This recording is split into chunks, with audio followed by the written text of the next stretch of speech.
حکومت میں طالبان حکومت میں آ گئے ہیں اس ٹائم بنگلہ دیش میں, حالانکہ طالبان تو افغانستان میں بیٹھے ہوئے ہیں. So that's kind of thinking which is right now India is telling to Bangladesh right now. But ابھی میں میجر کور ایشوز پہ بات کروں گا, وہ میں آؤں گا, لیکن میں اس سے پہلے آپ لوگوں کو ایک کہانی سنانا چاہ رہا ہوں تاکہ آپ وہ کہانی اپنے دماغ میں رکھیں اور آپ کو چیزوں کی سمجھ آئے. اب غور سے سنیے گا اگلی بات. اگلی امپورٹنٹ بات یہ ہے کہ محمد یونس صاحب نے ایک اور بڑی امپورٹنٹ بات کی. محمد یونس صاحب نے کہا کہ we have to go through Bangladesh. You can invest in Bangladesh. Bangladesh is going to invest in your territory. That's what the whole idea of SARC is. اب پرابلم یہ ہے سارک میں, دیکھیے سارک بنا تھا 1980s میں, SAARC غالباً بنا تھا. کھٹ منڈو جو ہے وہ بڑا امپورٹنٹ رہا ہے سارک کے لیے. اب مسئلہ یہ ہے کہ سارک کبھی بھی اس لیے کامیاب نہیں ہوا کیونکہ بھارت اور پاکستان جو ہے وہ کبھی بھی ایک ساتھ ٹیبل پہ نہیں بیٹھ سکے. ان دونوں کے آپس میں تعلقات جو ہیں وہ کبھی بھی بہتر نہیں ہو سکے. That's what I am seeing کہ جو سارک ہے وہ اتنا کریڈیبل نہیں رہا. لیکن اب یہ جو جتنی بھی چھوٹی اسٹیٹس ہیں یہ چاہ رہی ہیں کہ سارک دوبارہ سے ریوائیو ہو. اب کون کون سی اسٹیٹس ہیں ساؤتھ ایشیا میں جو چاہتی ہیں سارک جو ہے وہ پوری طریقے سے ریوائیو ہو؟ میں آپ کو بتاتا ہوں. یہ آپ لوگ ساؤتھ ایشیا کا میپ دیکھ رہے ہیں.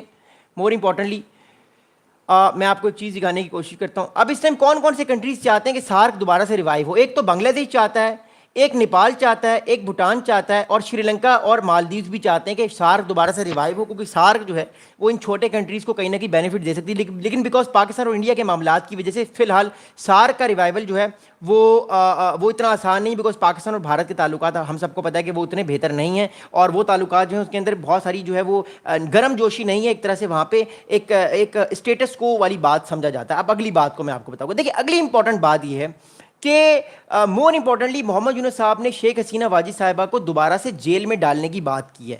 اب میں آپ لوگوں کو ایک بات سمجھانا چاہتا ہوں. دیکھیے شیخ حسینہ واجد صاحبہ کو جیل میں ڈالا جا سکتا تھا 8 اکتوبر 2024 کو, لیکن شیخ حسینہ واجد صاحبہ کو جیل میں نہیں ڈالا گیا. تو یہ ایک ہپوکریسی ہے وہاں کی گورنمنٹ کی بھی کہ دیکھیے آپ لوگوں نے اگر شیخ حسینہ واجد کا ٹرائل کرنا تھا تو آپ نے ان کو انڈیا کیوں بھیجا؟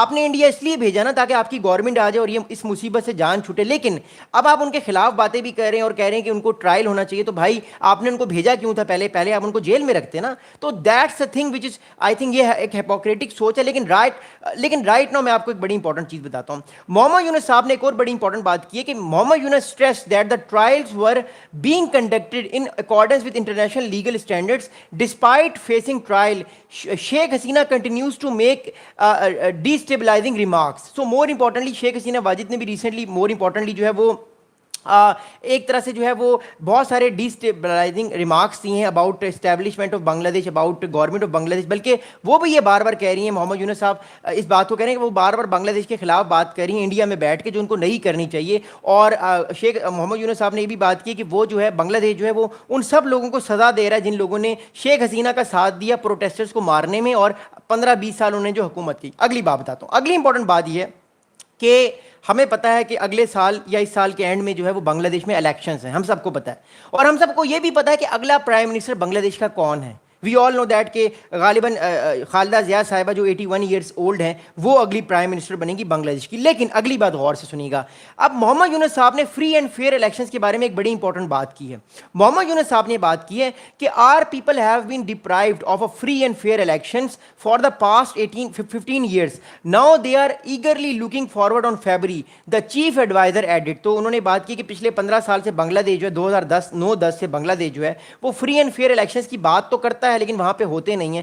15 سال بعد بنگلہ دیش کو موقع ملے گا کہ کوئی فری اینڈ فیئر الیکشنز ہوں گے. بٹ میں آپ کو آلریڈی بتا چکا ہوں کہ بنگلہ دیش کی فیلڈنگ سیٹ ہے. جو خالدہ ضیاء صاحب ہیں she will be the next prime minister of Bangladesh in the up coming فروری 2026 میں الیکشن ہے بنگلہ دیش میں. اب اگلی بات بتاؤں گا. میں ابھی میجر ایشوز پہ آ رہا ہوں, لیکن اس سے پہلے میں آپ کو کہانی سنانا چاہ رہا ہوں تاکہ کہانی آپ کے دماغ میں ہو اور آپ کو وہ چیز سمجھ آئے. اب غور سے سنیے گا.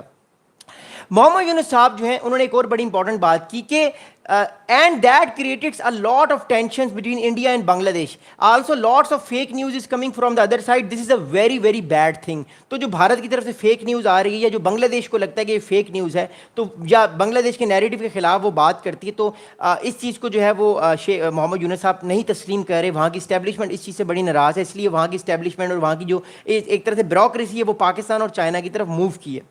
اب مور امپورٹنٹلی اس ٹائم میجر ایشو کیا ہے بنگلہ دیش کا اور بھارت کا. میں ان سارے میجر ایشوز کے بارے میں بات کرنے لگا ہوں. اس میں میانمار بھی ہے, اس میں برہما پترا ریور بھی ہے, اس میں جو ہے وہ اس میں بارڈر ڈسپیوٹ بھی ہے, اس میں اور بڑے معاملات ہیں. میں ساری چیزوں کو بتاؤں گا. دیکھیے پہلی بات تو یہ ہے کہ